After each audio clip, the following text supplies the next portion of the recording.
सांसारिक दुनिया में, व्यवहार की दुनिया में मैं अपने को देह और मन, बुद्धि, सेंसेस ये मानता हूँ और मेरा संबंध बाह्य जगत से होता है।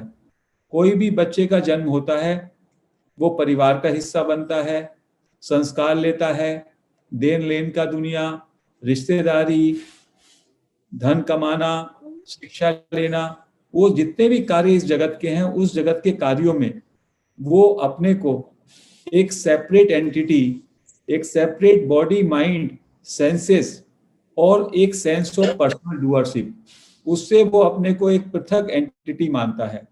लेकिन उसके जीवन में कभी ऐसे क्षण आते हैं जब उसको अवसाद होता है या उसको सब कुछ मिलने पर भी वो शांति या आनंद नहीं मिलती इसकी कि उसको चाह थी, तो वो सैचुरेट फील करता है।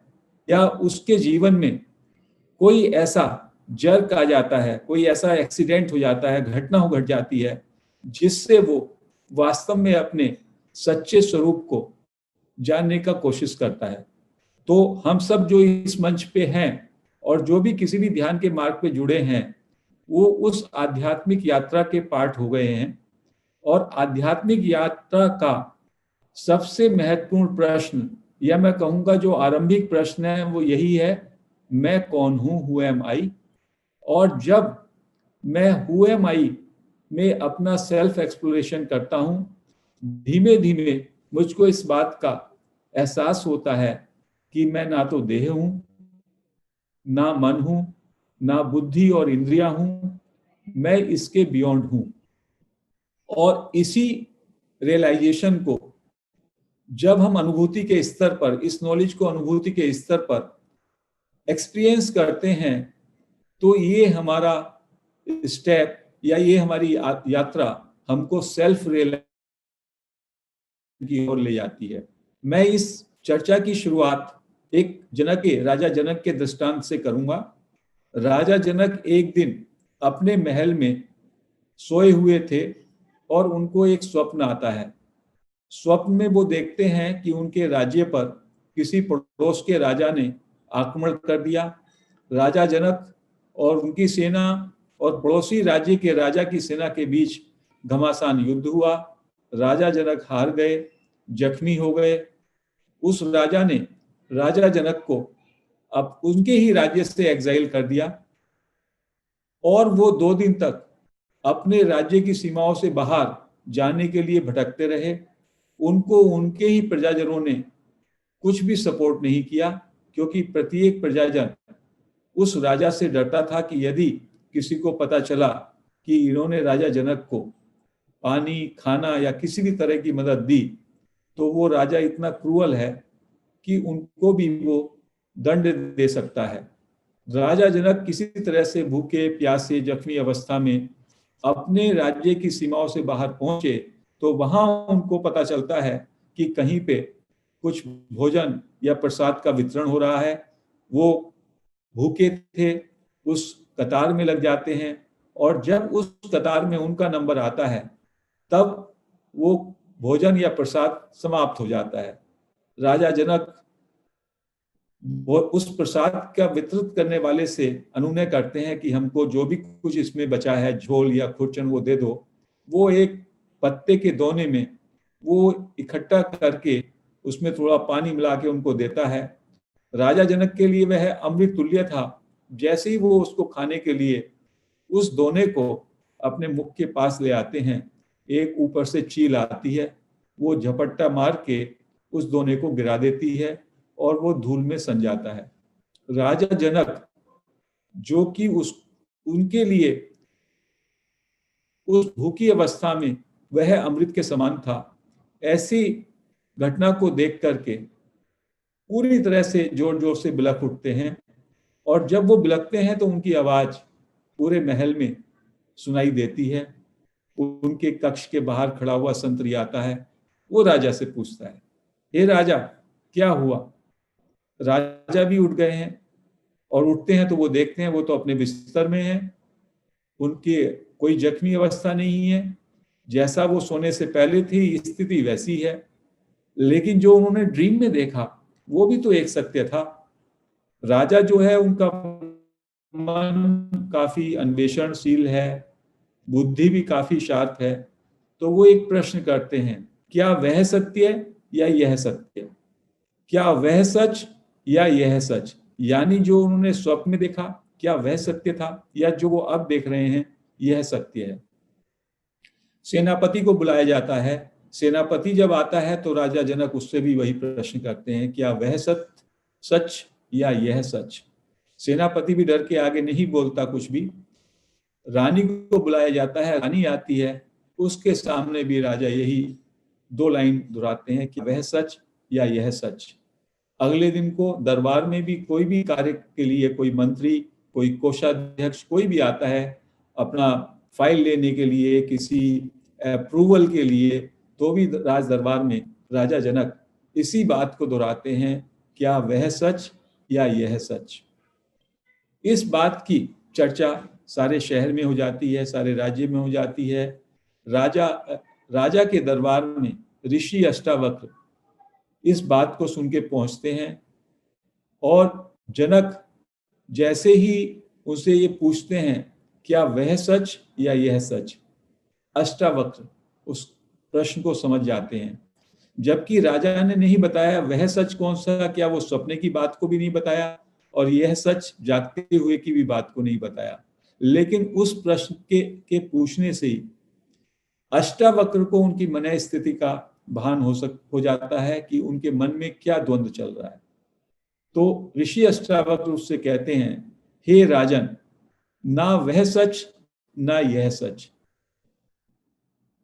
राजा जनक बड़े विस्मित हो जाते हैं, अचंभित हो जाते हैं।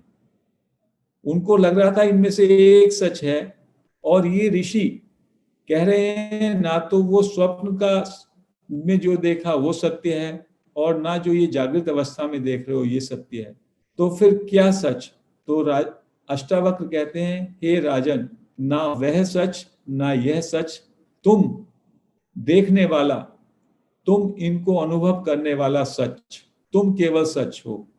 और इससे हुए माई का जवाब मिलता है कि वास्तव में जो भी बाहर की घटनाएं हैं, जो भी दृश्य हैं, वो सत्य नहीं है।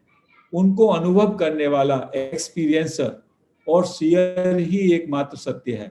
इस बात को मांडुक्य उपनिषद में बहुत अच्छी तरह से बताया।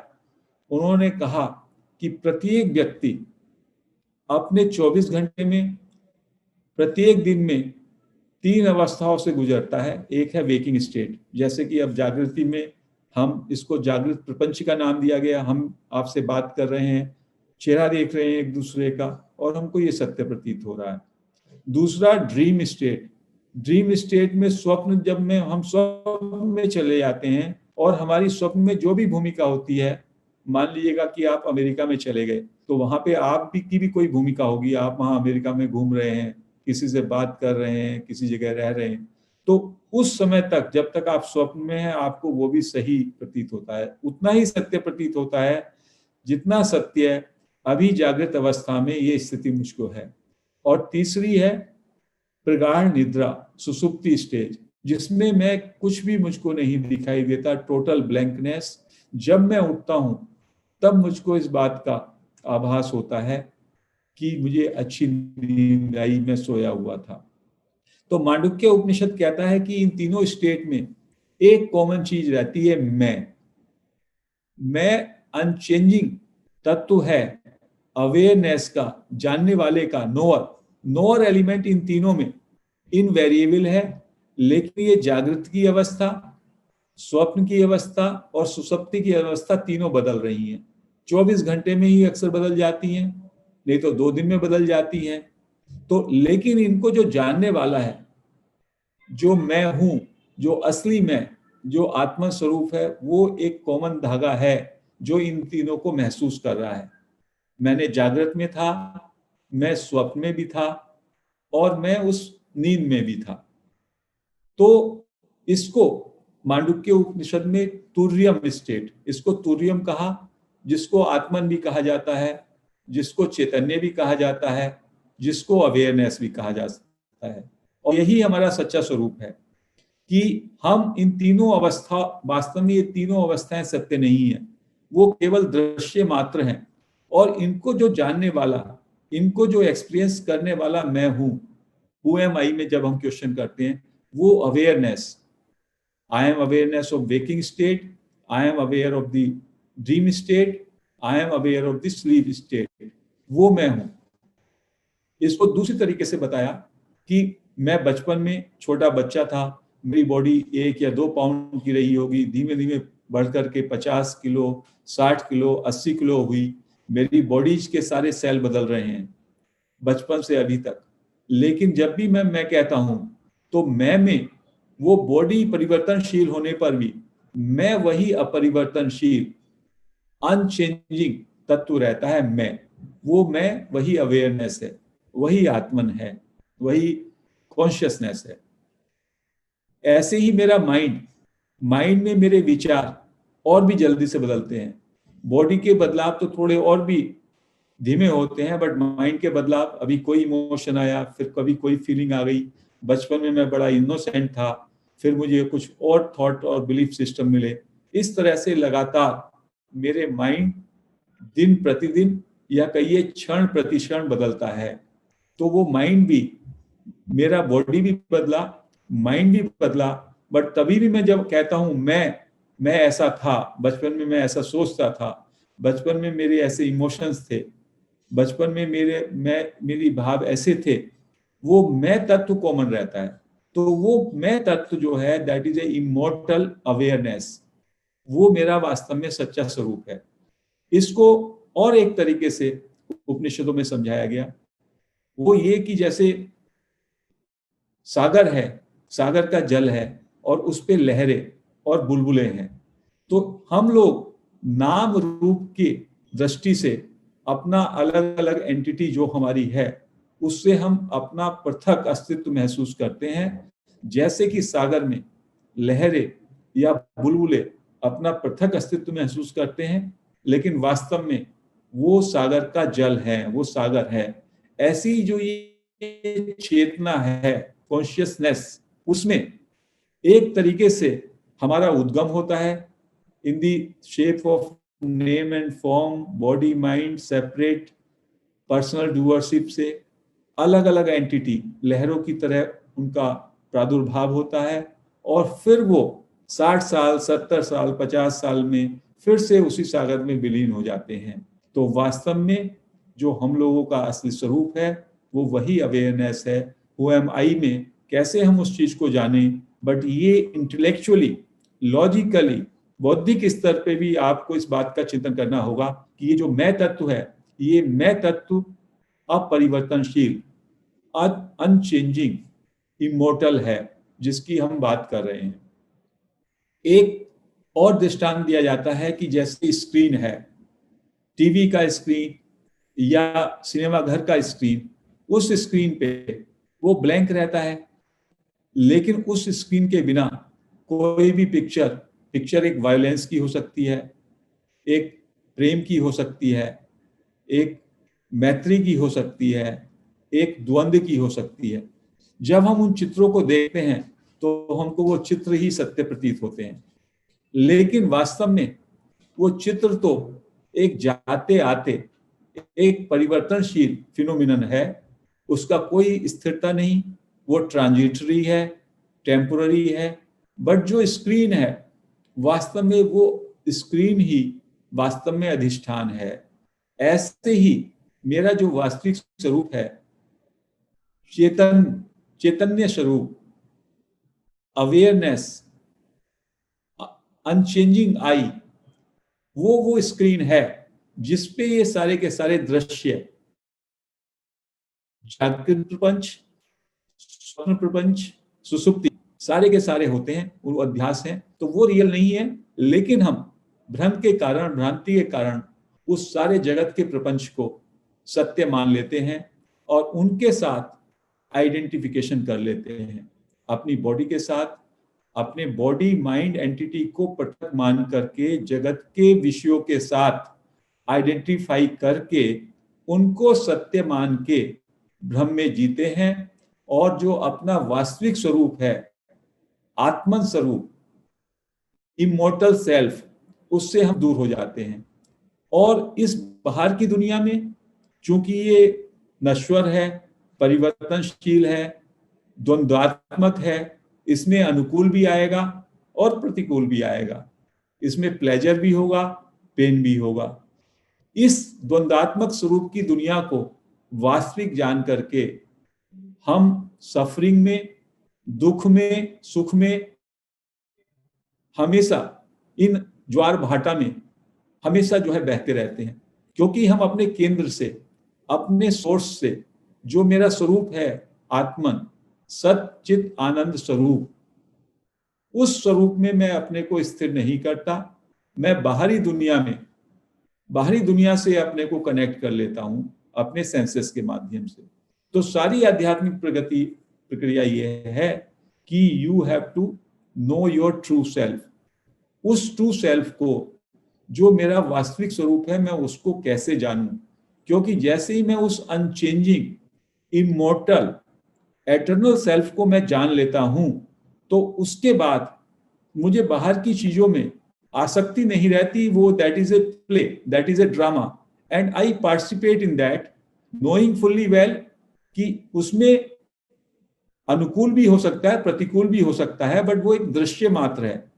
जैसे किसी सिनेमा के स्क्रीन पे कोई लाभ और हानि होता है, तो आप उस लाभ और हानि से व्यथित नहीं होते। ऐसे ही जो आपका बॉडी माइंड एंटिटी है, ये भी एक दृश्य का पात्र है, ये उस ड्रामे का पार्ट है, या उसको लीला कहिए, हिंदुओं में उसको लीला कहा गया, ड्रामा को, उसके आप पार्ट बनिए, उसमें आप अपना कार्य कर सकते हैं, बट उसमें डिटैचमेंट आपका रहे और आप अपने असली स्वरूप को जानने का कोशिश करें through inward journey. That is the purpose of life. और जब तक हम उस चीज को नहीं समझ पाते, तो हम बाहर की दुनिया में सुख की तलाश में, अपनी सफरिंग को ओवरकम करने के लिए, अपनी मिजरी को ओवरकम करने के लिए बाहरी दुनिया में हम स्थिर सुख या आनंद की अनुभूति चाहते हैं, जो कि असंभव है। दुनिया का स्वरूप ही द्वंद्वात्मक है। बॉडी माइंड हमारे क्षण क्षण बदल रहे हैं, वो स्थिर नहीं है। तो उसमें एटर्नल हैप्पीनेस या जॉय की कल्पना करना ही निराधार है, और यही हमारी भ्रांति है। और स्पिरिचुअलिटी का मतलब, स्पिरिचुअल यात्रा का मतलब सिर्फ यही है कि you are not the body, mind, senses, intellect, prana, you are beyond that. आप उसके विटनेस मात्र हैं, आप उसके साक्षी और दृष्टा मात्र हैं। बाहर की दुनिया, ज्वार भी आएगा, भाटा भी आएगा, दुख भी आएगा, सुख भी आएगा, लेकिन ये सारे सुख और दुख इंद्रिय जनित हैं और ये ट्रांजिटरी हैं। इस बात को आप जानें और पहचानें। आज आप, कोई 10 साल, कोई 25 साल का है, कोई 50 साल का है, कोई 60 साल का है, आप पिछले अपने जीवन को देखें। उस जीवन में जो भी कुछ आपके घटा, वो घटना मात्र थी, वो एक पिक्चर की तरह है। आज चूंकि आप अपने स्मृति के कारण, अपने मन के विचार और स्मृति, मन जो है वो संकलन है आपके विचारों और स्मृति का, उसके कारण उन घटनाओं से कनेक्ट करके सुख और दुख का जो है आस्वादन करते हैं।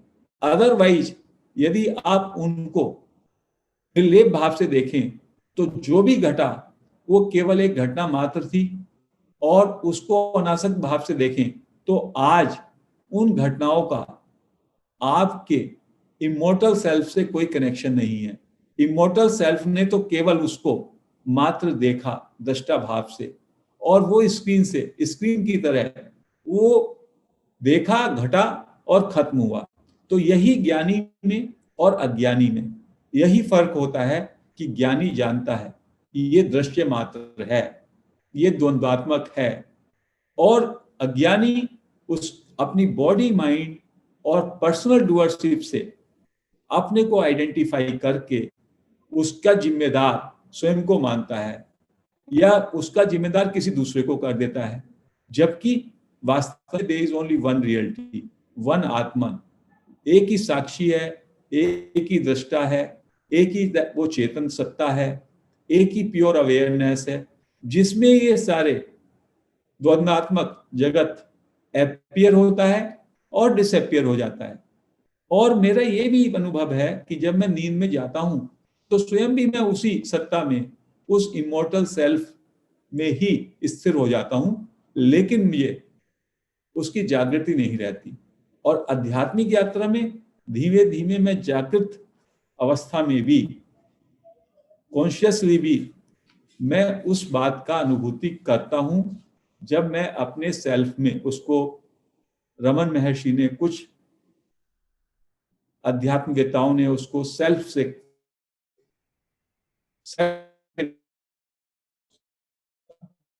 सेल्फ और उन्होंने उनकी मैं फिलोसफी पे आऊंगा। उससे पहले एक और दृष्टांत में दूं कि आप क्या हैं और आप क्या सोच बैठे हैं अपने को।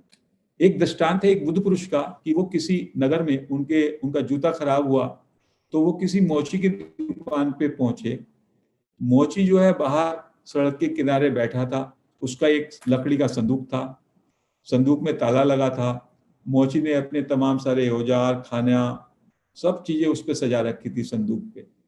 तो बुद्ध पुरुष ने अपना जब उससे जूता ठीक कराया, उसके बाद उसको कुछ ठीक कराने के, रिपेयर के कुछ पैसे देने लगे। तो बुद्ध पुरुष ने उनसे पूछा, भाई आपने इसमें देखा, इसमें क्या है आपके संदूक में, बक्से में? उसने कहा, मैं तो कभी जानने की कोशिश नहीं करी, मैं तो इसको केवल एक सामान रखने का, अपना टिफिन रखने का केवल एक मात्र साधन मानता हूँ, उपकरण मानता हूँ, और मैंने कभी देखा ही नहीं क्या है इसमें। अरे तुमने देखा नहीं, तुम्हारे पास ये बक्सा है, तुमने इसको देखा ही नहीं? मैंने कभी देखा नहीं। पिता से पूछा कभी? पिता ने भी नहीं देखा। इसका ताला ऐसी ही, आप देखिए, जंग लगा है। तो बुद्ध पुरुष ने कहा, अच्छा इसको देखो तो इसके अंदर क्या है, इतने टाइम से ये आपके पास रखा है। तो अब की बार जब वो बुद्ध पुरुष कोई चीज कहता है तो हमारी चेतना में वो ज्यादा रजिस्टर होती है। तो उसके मन में भाव जागा, ठीक है मैं खोलता हूँ। तो उस पर चाबी नहीं थी, उसने उसका ताला तोड़वाया और जैसे ही उसे खोला, उसके अंदर से बहुत प्रकाश आया। उसके अंदर रत्न थे, हीरे थे, बहुत सारी वैल्यूएबल चीजें थी। और उसका कहते हैं इतना मूल्य था जितना कि उस शहर की सारी संपत्ति को इकट्ठा करके भी बेचो तो भी नहीं मिलेगा। तो वो हतप्रभ रह गया कि अरे, मैं तो इस बक्से में कब से, मैं, मेरे पिताजी, मेरे दादा, सबके सब इस बक्से को लिए ऐसे बैठे थे, मैंने क्यों नहीं इसको देखा?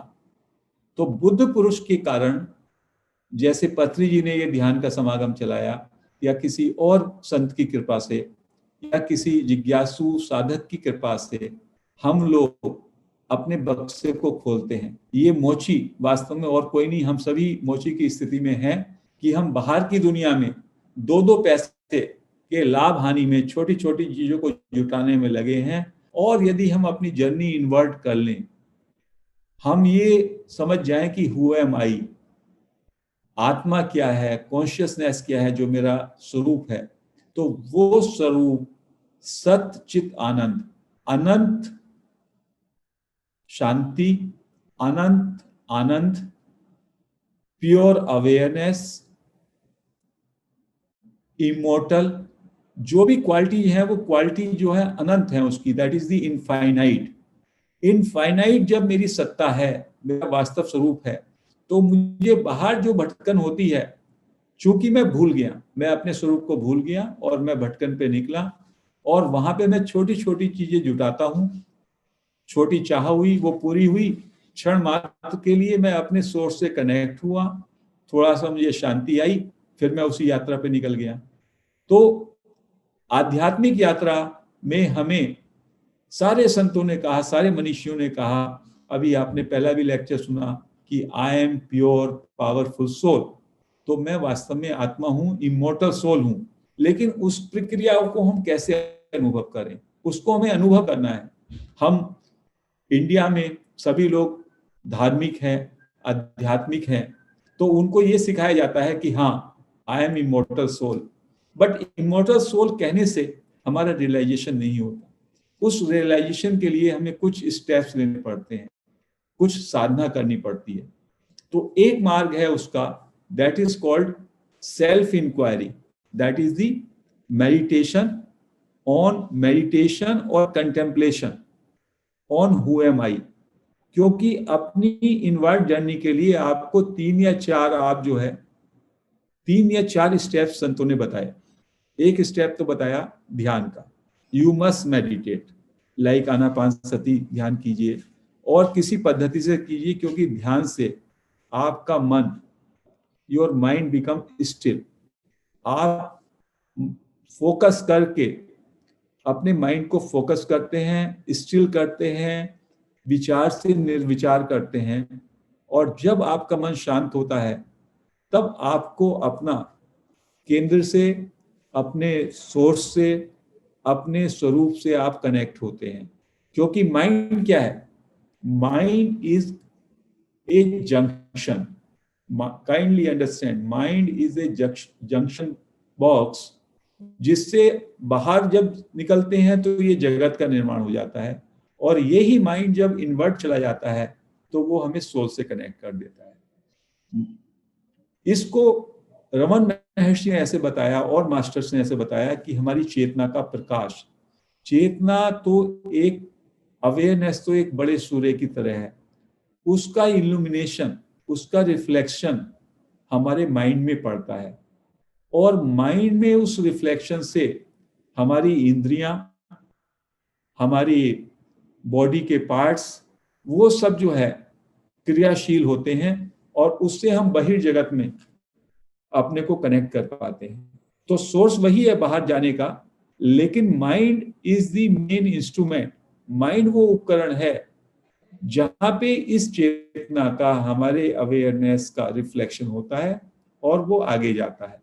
यदि इस माइंड को ही यदि हम स्टिल कर देते हैं ध्यान के माध्यम से, तो फिर माइंड जो है आगे, it does not move outside, it does not move outward. वही सारी आध्यात्मिक प्रक्रिया है। तो ध्यान की पद्धति एक हुई। दूसरी है श्रवण मनन निधिध्यासन। इसमें कहते हैं कि आप सुनिएगा, जैसे आप अभी सुन रहे हैं हु एम आई, उस पे आप मनन कीजिए। मनन करके धीमे धीमे जो भी आपके क्वेश्चंस हैं, जो बात हम कह रहे हैं कि मैं एक अपरिवर्तनशील तत्व है और ये जगत बाह्य जो है परिवर्तनशील है, जो भी हमने एग्जाम्पल दी, इस पे आपको मनन करना पड़ेगा। और मनन करने के बाद आपके माइंड में डाउट्स होंगे, वो आपके अंदर ही उनकी चर्निंग होगी, और उन डाउट्स से आप जो है आपके अंदर क्लैरिफिकेशन आएंगे, या आप किसी से पूछेंगे। उन क्लैरिफिकेशन के बाद, मनन के बाद, मनन का समापन है कि बौद्धिक स्तर पे आपकी अंडरस्टैंडिंग हो गई, yes I am the immortal self, मैं आत्मा हूं, ये आपकी बौद्धिक स्तर पे हो गई। और निधिध्यासन में आप उसका लगातार उस पे ध्यान करते हैं, उस चीज को, जैसे कि तेल की धारा होती है, लगातार बहती रहती है, वही एक विचार, सजातीय विचार, अहम ब्रह्मास्मि, तत्त्वमसि, अयम आत्मा, इस तरह के विचार में हमेशा आप उस आत्मचिंतन में लगे रहते हैं। तो वो सत्य जो कि आपको सत्य प्रतीत नहीं होता था, उस सत्य में जैसी प्रगाढ़ता आएगी निधिध्यासन से, 24 आवर्स जब आपके मन में वो सत्य चलता रहेगा, तो जितनी भी भ्रांतियां हैं वो गिर जाती हैं। तो दूसरा मार्ग साथ में ही उसको भी चलाना है, वो है श्रवण मनन और निधिध्यासन। और तीसरा है, that is called direct path, that is the path of self inquiry. This technique has been given by many masters in the past. Recent past में इस टेक्निक को रमन महर्षि, उनको कहा गया भगवान रमन महर्षि, और यह है ज्ञान मार्ग, जिसकी चर्चा अष्टावक्र गीता में भी की गई, गीता में भी की गई, और तमाम मास्टर्स ने भी की। बट द रिसेंट टाइम में सब में मोस्ट प्रोमिनेंट मास्टर और सेज इज सेज रमन महर्षि। उन्होंने कहा कुछ नहीं करना है आपको, बाकी जो कुछ आप प्रैक्टिसेस करते हैं करते रहिए, क्योंकि उनसे आप प्यूरिफाई हो रहा है, आपका माइंड प्यूरिफाई हो रहा है। बट लास्ट में you have to come to this technique of who am I. Who am I में क्या करना है आपको? पहले तो आप बौद्धिक स्तर पे चिंतन करें, मन में हु एम आई के विचार पे थोड़ा अन्वेषण करें कि क्या मैं ये बॉडी हूँ। तो उसके लिए कहते हैं दृग दृश्य विवेक। आप बॉडी को महसूस करने वाले हैं, सो इसका मतलब you are different from this body. Body घटती बढ़ती है, बॉडी में तमाम चेंजेज आ रहे हैं, तो लेकिन आपके अंदर कोई बैठा है जो इस बॉडी को महसूस कर रहा है। जैसे कि मेरे अभी आंख भी खराब हो जाए, मेरे पैर में भी प्रॉब्लम हो जाए, तभी मैं जो नोअर हूं उसको इससे कोई फर्क नहीं होता। वो ये जानता है मेरी बॉडी में कुछ प्रॉब्लम हो गई है। तो मैं और मेरे में फर्क है, सीयर और सीन में फर्क है। बॉडी में belong to me, it may be my उपकरण, but I am not this body. तो जब मैं हु एम आई करता हूं तो मुझे ये चीज समझ में आ जाती है कि I am not this body, ये बड़ी अच्छी तरह से। फिर हम माइंड पे चलते हैं। क्या हम माइंड है? क्या हमारे थॉट्स, बिलीव्स, फीलिंग्स हैं? तो हमको लगता है कि अरे माइंड में तो थॉट्स आते हैं और चले जाते हैं, and I am watching them, so I am their seer. मैं I am knowing those thoughts, तो I can not be that thought. और वो थॉट हमेशा रहता भी नहीं है। तो इससे हम इस प्रक्रिया से we conclude that I am not the mind.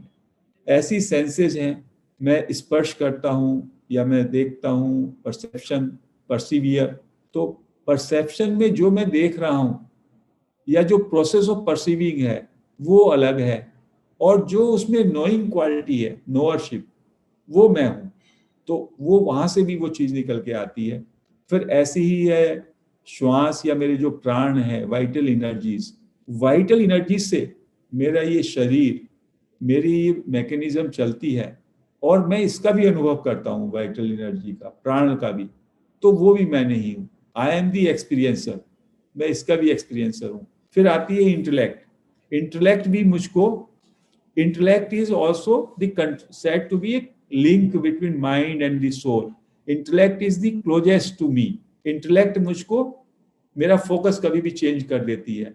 और इंटेलेक्ट का ही और जो भी इम्प्रूव वर्जन है वो इंट्यूशन है। But even I can experience my intellect and intuition. So all these are just like my instruments: body, senses, mind, intellect, प्राण, intuition. That is not me. तो ये हमको बौद्धिक स्तर पे हमको बार बार इसको चिंतन करना है। हमारी ये बात समझ में आ गई। अब महर्षि रमन ने कहा, जो सब में इंपॉर्टेंट बात बताई, कि मेरे दो आई हैं एक तरीके से। एक आई है जो कि फाल्स आई है, स्यूडो आई, जिसको मैं ईगो कहता हूं।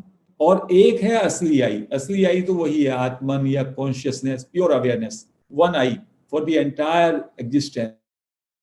तो जब भी मैं बोल रहा हूं, उस मैं में उन दोनों आई का मिलान हो जाता है। एक आई है अधिष्ठान वाला, और एक आई है उसका आरोपित आई। और जनरली जब भी मैं बात कर रहा हूं अभी वक्ता के रूप में, तो मैं अपनी बॉडी, माइंड, इंटेलेक्ट, इस अपने को नाम और रूप की एक एंटिटी की तरह मैं प्रदर्शित कर रहा हूं। एच.सी. जैन बोल रहे हैं, मेरा जो है व्यवहारिक परिचय दिया गया। तो ये सब क्या है? ये वो फाल्स आई है जिसमें मेरे अंदर सेंस ऑफ पर्सनल डूअरशिप। जब हम इस आई को खोजते हैं अंदर जाके, तो इस आई का, ये आई जो है डिसॉल्व होने लगता है।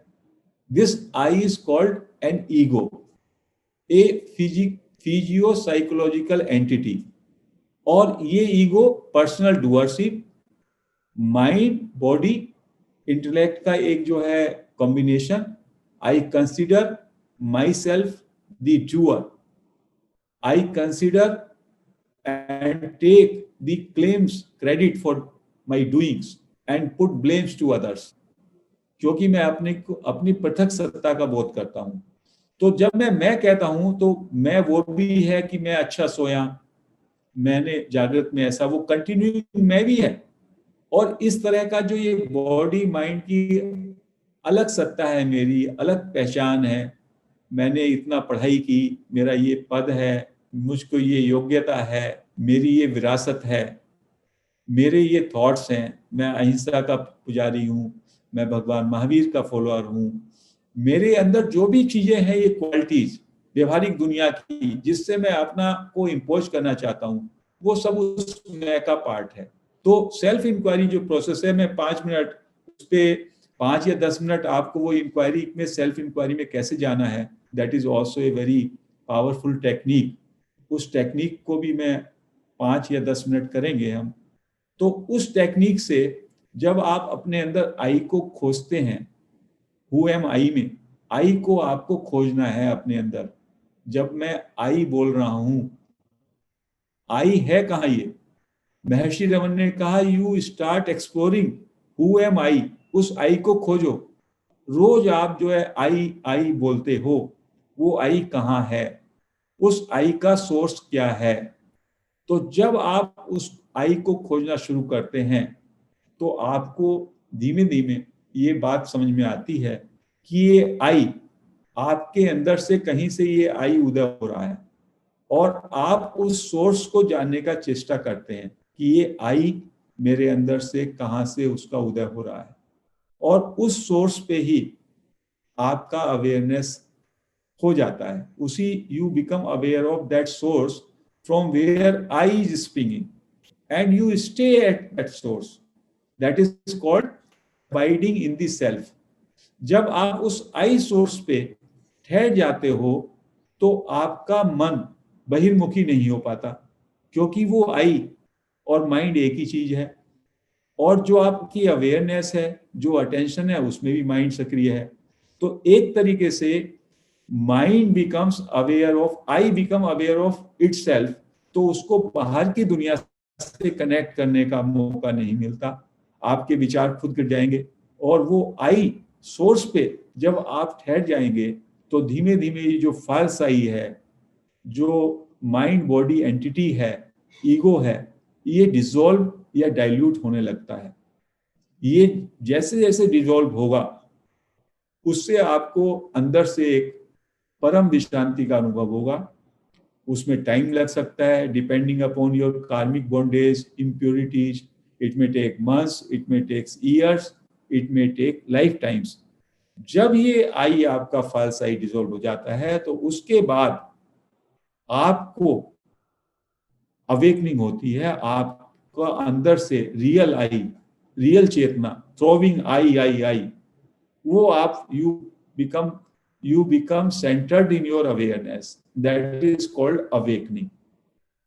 सो ये ज्ञान मार्ग है, इट इज क्रिस्टल क्लियर। बाकी सारे जो पाथ हैं, वो सब दे आर हेल्प और they are aid to this. whatever you are practicing, you continue practicing that also, and then you start doing this practice also. I will now, I think I am having still perhaps 10 minutes. I would like to finish it up to 12 o'clock, as my time is up to that time. So I am now would request all the participants to, they can remove their specs, और हम लोग थोड़े time 8 या 10 minute के लिए, मैं ये who am आई, जिसकी टेक्निक है self inquiry, I would like to guide you into that self inquiry. बहुत सारे पार्टिसिपेंट्स के लिए ये नया होगा, लेकिन उसके बाद आप अपने ध्यान के साथ साथ इस सेल्फ इंक्वायरी को भी कर सकते हैं। So they can clasp their hands like they are doing in Anapanasati meditation. They can also cross their legs, and then they can close their eyes, and I will guide them. So please just let us, and we can be grateful to all our masters. जो भी जिन masters में आपकी श्रद्धा है, our कोटि pranam to Patri sir, our gratitude to Maharshi Raman, who has been the realized master and who has given this technique to us with his blessings. Let us start this practice, and this practice is a great practice. It is called direct path or mountain path. You can realize here and now if you focus your awareness on the source of I. तो अभी आप जो है आंखें बंद कर लीजिए। हमको पहले 1 मिनट हम जो है श्वासों पे ध्यान करेंगे, दैट इज आनापानसति ध्यान। अपनी अवेयरनेस को, अपनी अटेंशन को अपने नासिका के अगले भाग पे ले जाएं और महसूस करें कि श्वास अंदर आ रही है और श्वास बाहर जा रही है। कृपया आती जाती श्वासों को देखें। कोई भी विचार आए, उस विचार की उपेक्षा करें। पूरा ध्यान श्वासों पर।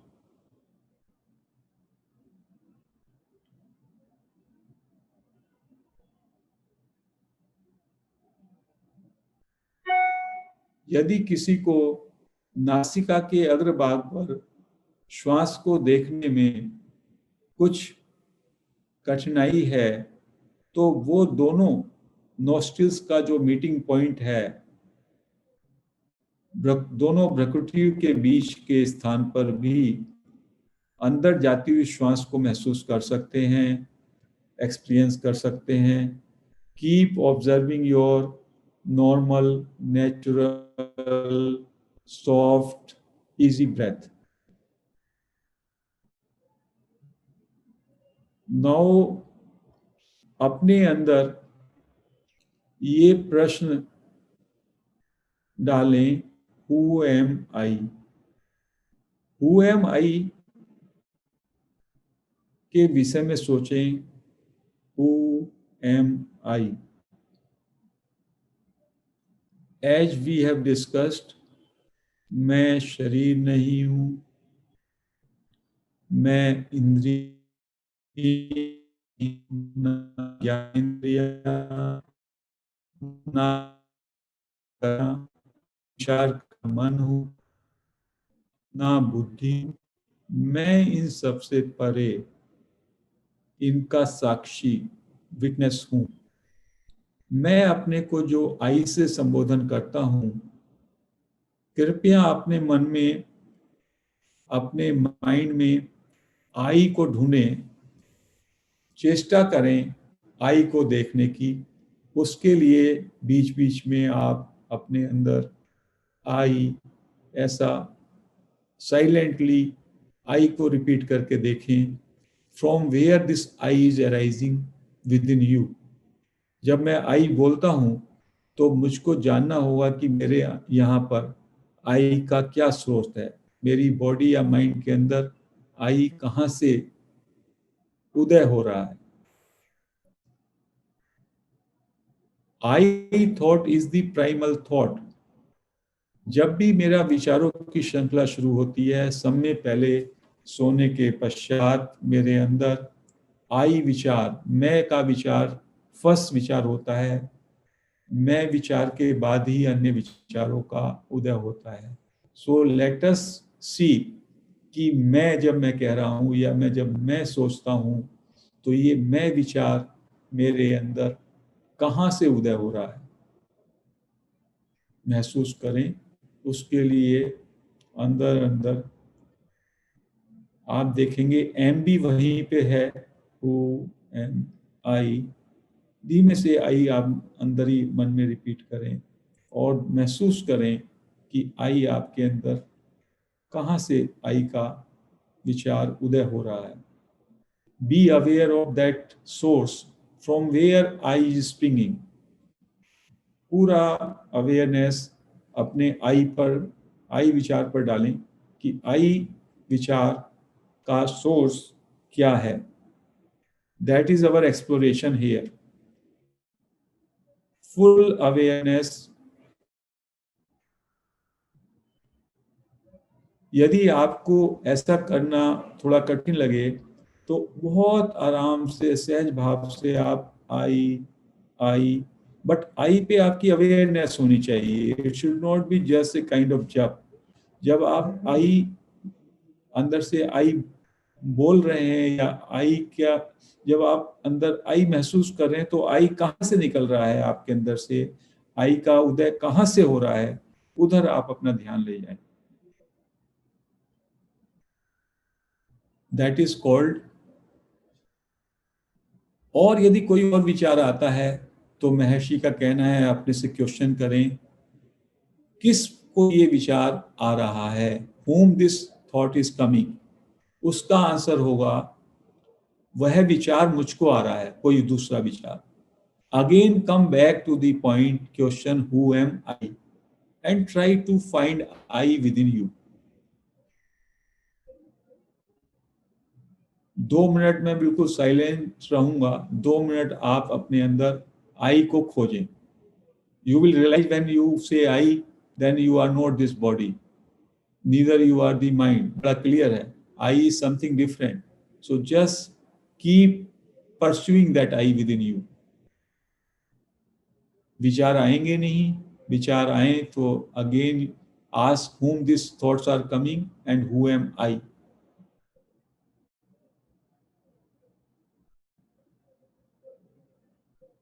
जिनको मुश्किल है वो अंदर आई आई ऐसा कहते हुए आई को महसूस करें, एक्सपीरियंस करें आई को. From where I is arising.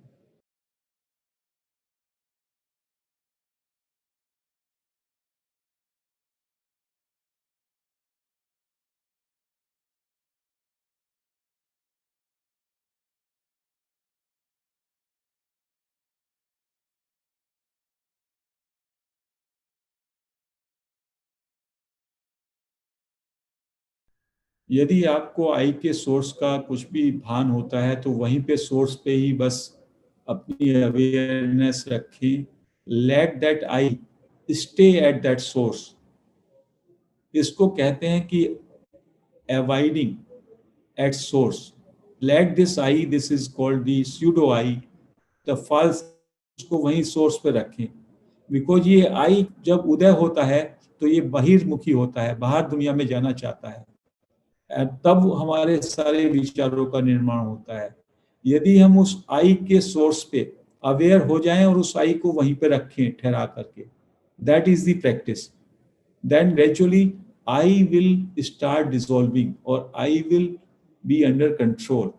And then so long as I is at its source, जब तक ये I अपने सोर्स पे रहेगा, आप बाहिर बहिर जगत का निर्माण नहीं करेंगे. महर्षि रमन ने कहा ये एक मकड़ी के जाल की तरह है. जैसे ही ये आई सोर्स से बाहर जाता है, पूरा जाला बहिर्जगत का निर्माण कर लेता है थॉट्स के माध्यम से. और जैसे आप उसको सोर्स पे ले आते हैं, मकड़ी उस जाले को अपने मुंह में वापस ले लेती है. So this practice is the most powerful. It is called direct path, but it needs more concentrated mind. और हम लोग सब ध्यान में हैं, उस ध्यान के कारण हमारा माइंड ज्यादा फोकस्ड है. Just try to search this I, from where this I is arising और स्प्रिंगिंग.